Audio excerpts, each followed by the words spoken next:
დღეს ჩვენ შევიკრიბეთ ფსიქოლოგები და ფსიქიკური ჯანმრთელობის სფეროში მომუშავე სპეციალისტები იმისთვის, რომ სოლიდარობა გამოვუცხადოთ ჩვენ ორ კოლეგას, მაია ცირამოს და კეთი ფილაურს,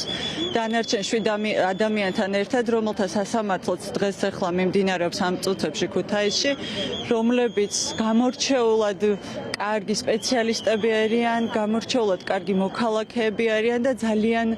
არ ვიცი, ბედის ირონია, რომ ისინი დღეს ჯარიმდებიან და სავარაუდოდ ეკისრებათ და დაეკისრებათ ის, რომ საკანში ჩასხდნენ და პატიმრობა შეეფარდოთ იმ ფონზე, როდესაც ვნახეთ, რომ არ ვიცი, სრულად დაუსჯელი რჩება სისტემის წევრები, რომლებმაც იძალადეს და მართლა სასტიკად მოექცნენ ადამიანებს. Ვინდა დავაფიქსიროთ ჩვენი პოზიცია, რომ სოლიდარულები ვართ ჩვენი კოლეგების მიმართ და ასევე იმ 7 ადამიანის მიმართ, რომელიც ჩვენი კოლეგები არ არიან, მაგრამ მათ ერთობლივად აქვთ წაყენებული სამართალდარღვევის გარკვეული მუხლი, ეს არის ადმინისტრაციული 174 პრიმა, რომელიც მათ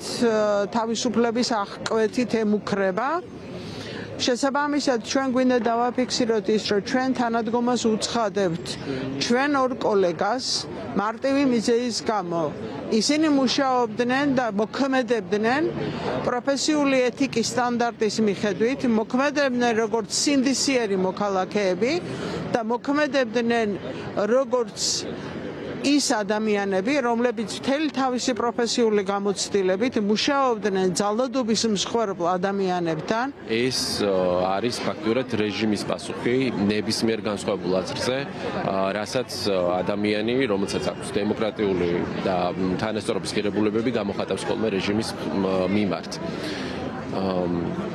ჩვენი კოლეგები და სხვა ადამიანები, რომლებიც იყვნენ 26 იანვარს სასამართლო მოსამართლის სახლთან გამოხატავდნენ პროტესტს მსიამაღლობელის მიმართ და ითხოვდნენ, რომ ის ადამიანურად მოქცეოდნენ და ადამიანურ პირობებში ყოფილიყო, თუმცა რეჟიმის დღევანდელი პასუხი არის ისეთი, როგორიც არის, რომ დღეს სასამართლოში უწევთ ამაზე პასუხისგება.